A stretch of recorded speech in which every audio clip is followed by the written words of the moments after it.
story now. Government is tackling the water crisis in the Eastern Cape. Today, Water and Sanitation Minister Senzo Mchunu will spearhead talks on interventions to address the crisis in the Nelson Mandela Bay Metro. eNCA senior reporter Aviwe Mtila is tracking the story, and he joins us now live from Port Elizabeth to give us an update. Aviwe, of course, the question when it comes to that particular metro is whether or not Senzo Mchunu is able to now, basically admit that it might actually go to day zero. It's been 7 years of a drought, Maseko, and there are interventions that are quite visible that have been implemented by the Minister of Water and Sanitation, Senzo Mchunu. For example, from May, the daily consumption of water was at around 300 million litres per day.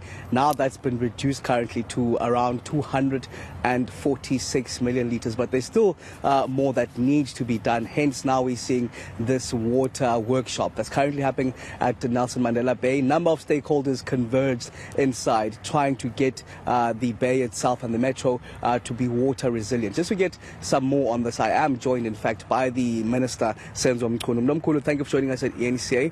But as I mentioned, there have been measures that you've implemented of recent, but how bad is the situation? 7 years of a drought. Well, naturally, the situation is bad. I picked it up myself when I went to the dams. Kocha Dam, Churchill Dam, all of those dams, Mpofu Dam. I did talk about them looking like horror stories or horror sites, of looking like long dead, with very little water, having you to get very close to see what is inside. And that's the first time that you see what, instead of looking at seeing water from a distance. Now, the situation is bad, such that we've had to take measures, as you are saying. First measures are those that are restrictive in nature, including restricting abstraction. We're still abstracting, but in a very, very restricted manner, but also restricting use or usage of water in the households, while at the same time anticipating that should the worst get worse, you will then get to communal stands and all of that. But we're not yet there. But I want to emphasize in the same breath that we're running out of water in Nelson Mandela. Everybody in this city, and even in Kocha municipality, must know and understand and accept that we have very little water in Nelson Mandela. So when you bath in the morning, and unfortunately we have to bath, or the practice is to bath twice a day, and the luck is that we don't have to do it 3 times a day. But each time you do it, please think about tomorrow, think about next door, think about next week, and think about next month. Don't turn around and around. Just stand straight, and then once, and then you are done. 2, of course, we are dealing with infrastructure. We started with closure of leaks, but we are now dealing with medium to long term. So infrastructure here is a major issue, and we are going to get to a resolution that says just make an assessment and you start working on replacements, refurbishment where it still can be done.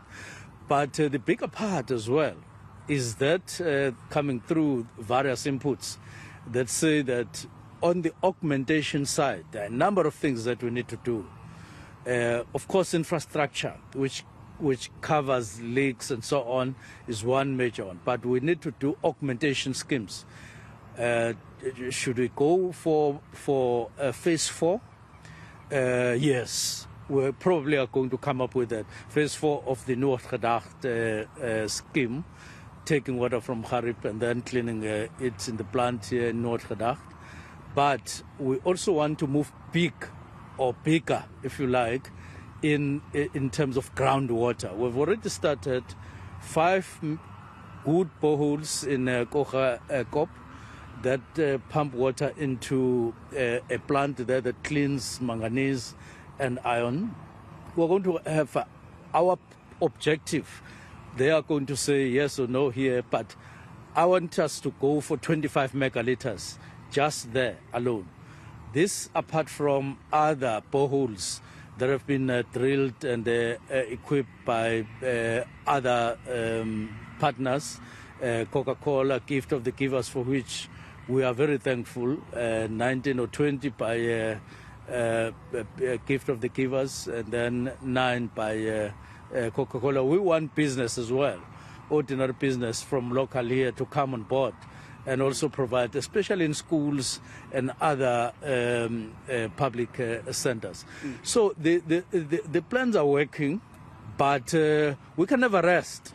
The war has not been overcome. Because the water scarcity, yeah, so very water scarce area. We are recruiting more soldiers in the form of citizens, including yourself, to join the war. We want more soldiers. We want more hands. We want more heads to deal with the situation here. In that sense, we will win the war. But what's the reality, Minister, on the ground when it comes to the day zero, approaching day zero? Is it days away? Is it months away? What are we realistically looking at? What we are realistically looking at is to postpone day zero. Every day when we wake up, we ask ourselves, did we postpone it yesterday? The answer is yes, we did. Like I'm standing here, we postponed it yesterday. Are we postponing it today? Yes. So whether that will end up being weeks or months and so on, we are dealing with this on a day-to-day basis, on a week-by-week basis, on a month-to-month basis. So far, so good in terms of postponing day zero. But we are very close, Minister. Succeeding on a day-to-day. But we can't say next year we will succeed. And it depends on what we do today. It depends on what we do tomorrow on a day-to-day. All of us, all spheres of government that are converging here, and citizens, all organizations, everybody is welcome and is invited, literally. And as far as politics is concerned, let's not come in here with politics, party politics. Let's rise above that. Let's rise above that mud. Let us work for citizens of Nelson Mandela and Kocha and make sure we deliver. I'm delighted.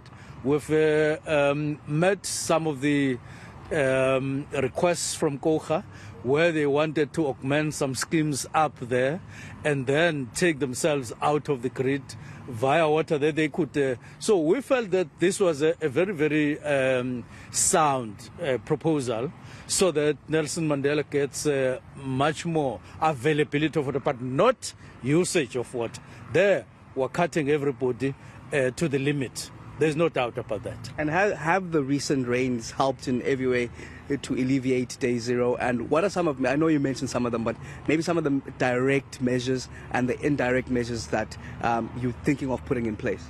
Yes, we said the direct ones are in your home, in your tap. We are putting measures to in your meter, such that water doesn't come out for a long time. Even when you bath, we want to get to a point where after your shower has poured water on your body for such number of minutes, water just gets cut.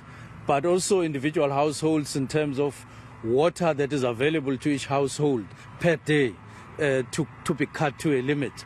But we said it's very important to restrict abstraction so that in the system per day you have less water flowing into the system. That's very important so that everybody knows that once I use up to, then water gets cut automatically. The day we achieve that, which we are working for, is the day when I would say we're getting very close to really permanently postpone this. But it's a process. We get gradually into those situations. So we're restricting on the right hand.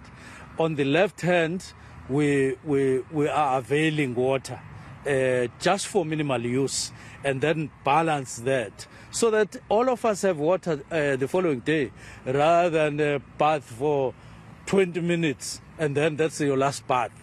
That is what we're discouraging, and we're pleading with the community that they come on board. They believe that it is correct information that in Nelson Mandela there's very little water per day. And please come on board, believe this thing, and let's be united, and let's not bring in too much politics into this. I must just lastly ask about a situation, a water crisis not far from where we are at the Amatole District Municipality, caused, of course, by those wage disputes that are currently ongoing. We're hearing staff are sabotaging the water pipelines that have led to at least a month without water for many communities around there. How can this be quickly resolved, Minister?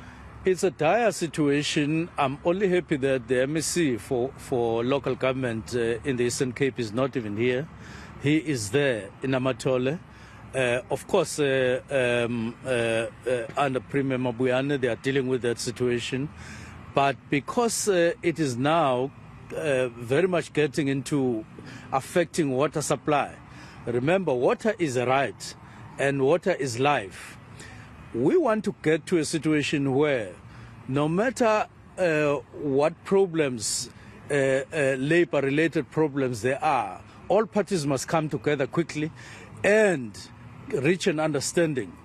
This issue of victimizing citizens of the country just because the municipality has a problem with workers and the workers have a problem with the municipality, and then they then get to block this right is unacceptable. And I want to repeat this, it is unacceptable. However, we are not saying workers must not air their grievances or whatever, but we are also not saying that the municipality would always be perfect. But all we are saying, we encourage them to get to day zero on problems, resolve their problems, and then allow citizens to get water. All right, thank you very much. Minister of Water and Sanitation inside the Water Resilience Workshop here in Nelson Mandela Bay as they try to avoid day zero, which they say is a struggle of a daily struggle, Maseko. All right, Aviwe Mtila with that report for us at Nelson Mandela Bay Metro. Now.